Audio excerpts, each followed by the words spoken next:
Hello and welcome to the Watch Kaki channel, where we bring you all the good and honest watch reviews. If you haven't done so, let me just remind you, please hit the subscribe button now because I've got new videos uploaded every week just for you. Please show me some support. Thank you. In today's video, we are going to do a full review of the Orient World Map Limited Edition. This watch in review was kindly loaned to me by Our Boutique, and thank you very much Our Boutique for generously loaning me all these watches for my videos. So the Orient World Map models, I think they were launched earlier this year, and these models, they are like a faithful remake of the 1969 classic World Map models. And during the launch, there were a few other colorways. I think there was a white or beige style, and there is also a green dial version, and this one here being the multi-colored limited edition. And these watches, they fall under the Revival series, hence you see plenty of retro vibes going on from the case design here, this cushion case, and even the bracelet here has got that classic looks going on to it. And as the model name implies, the World Map models, they've got a 24-hour inner rotating bezel here, and this is for reading the 24-hour time zones. So let's zoom in a little bit as we talk about the specs of the Orient World Map. Let's just start by talking about the reference number here. It is always a joy to read the reference numbers of Orient models. So for this one, it is not too long. It is RA-AA0E04Y. It's got a list price of Singapore dollars 563, but if I'm not wrong, this watch goes for less than retail at Our Boutique. So despite being a retro theme model, the Orient World Map is not exactly a small watch. It measures in at 43.2mm case size. It's got a thickness of 14mm from the base of the case back to the top of the dome crystal. So I cannot find any information on the crystal. I have every reason to believe that it is a mineral crystal. We've got a 20mm lug width, and this model comes supplied on a bracelet here that really reminds me of the Omega Seamaster.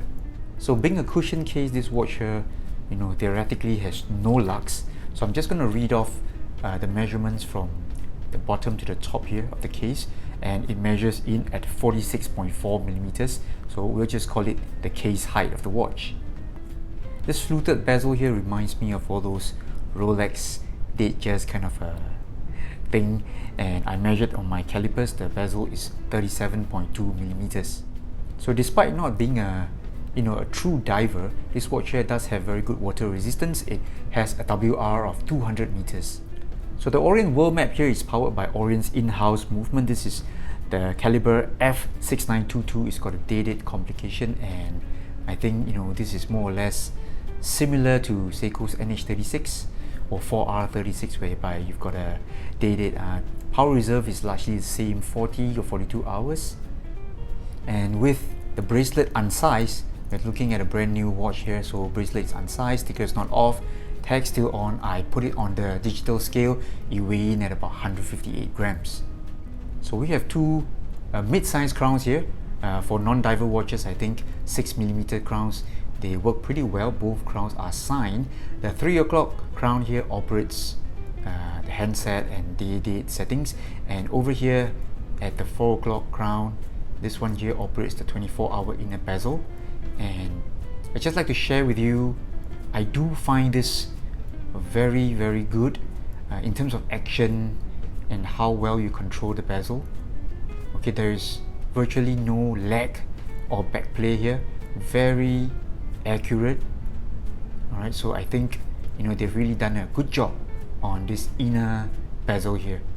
So now let's go on and talk about the case design and build quality of the World Map. So this is not an expensive watch, alright?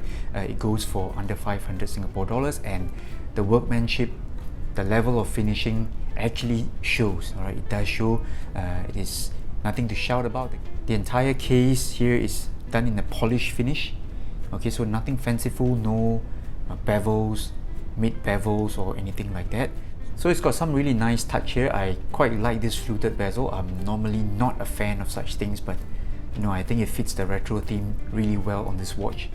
And yet another feature of this watch that lends itself to this vintage vibes is this dome crystal here. Alright, so I think it is mineral crystal, but just take a look at the distortion that you get from it at this angle here. Alright, I think it's pretty cool.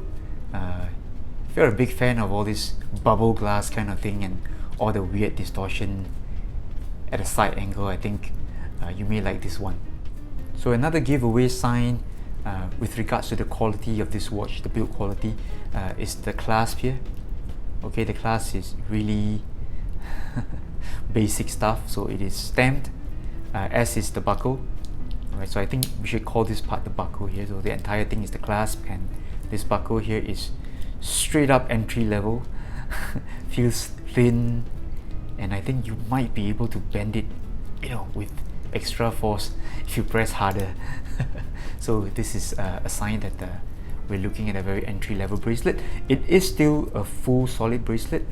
Doesn't seem like a folded bracelet or anything like that. And the end links here, strong suspicions that they are not solid end links as well, but you don't get to see that overlapping metal part. So before we close off this section, just take a look at the crazy distortion that you're getting from this bubble glass here, or the dome crystal. Okay, so I guess there's some charm going on with all this dome crystal and distortions. And now let's move on and talk about the dial design. So I have this line or this phrase to describe this dial altogether. Alright, it is a big mess of colors. Alright, you know, when I was unboxing this watch, I was really at a loss of words. Okay, so even until now, as I'm filming the full review, I still can't find enough words in my limited vocab to describe this dial to you. So this mix of colors, this mishmash of colors, is definitely not for me. So I get that there is a meaning behind this everything, this color. So according to Orient, this mishmash of colors actually depicts the earth. Okay, so this is like the world map or the earth when you're looking at the globe. But then again, to me, it's just look like a hot mess of colors. And to me, visibility is a very big issue here, because I don't see the hour markers very well. I only see this 24-hour inner bezel, and the seconds hand is too thin. There are no markers at the end, or there is no counterbalance to show that the seconds hand is indeed there. Okay, so the good thing is they've added very modern looking handsets. So this, I would think, is like baton sword hand, so they're very visible at least. So, you know, that's perhaps a saving grace. So other things like the text on the dial, it says water resist 200 meters, or even the Orient logo, you can't really see what's going on in this really colorful dial. So to sum up the dial design and the color combi, I think there's just simply too much going on in this dial, and I think they'll do good to just reduce some of the colors. So the world map here does have lume hands, so I'm going to switch off the studio lights and let's check out if the lume is any good. So alright, here's the lume shot, and wow, okay, I'm actually impressed. I didn't notice that the inner rotate bezel would be lume as well, so wow, I would say this is good job by Orient. So here's a fake wrist shot of the Orient world map on my 17cm wrist. As you can see, due to the cushion case or luckless design, you know, this is not a problem despite being a slightly big watch. There isn't much of a luck gap going on, but there is minimal curve to the case sides here, so it's more or less straight. If you take a look at the mid case here, the polished section, alright, so it's more or less straight, so thereby it creates a little bit of a luck gap here, but not a big problem because of the short luck to luck distance. And now we're going to do size comparisons between the world map and some other watches that you may be familiar with. So first up, we've got the Zin 556 here.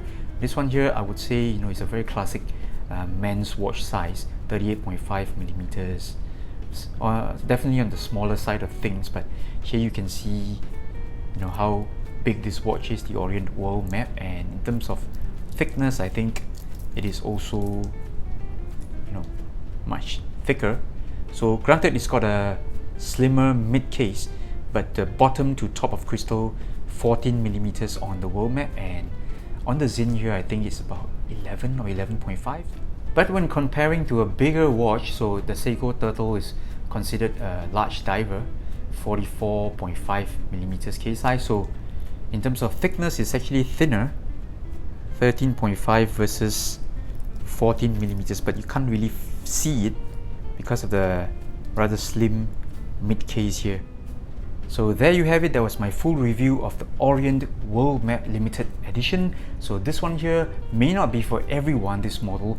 It could, work very well for those who are hardcore fans, or if you're a big fan of the original 1969 model, then this model may be for you. As it is, I think the dial here is a bit too messy, and I think it could be a better choice to look at the solid colors such as the blue dial, green dial, or even the beige and gold dial edition. So this dial here definitely, a bit too much going on and may not work for everybody. Definitely doesn't work for me.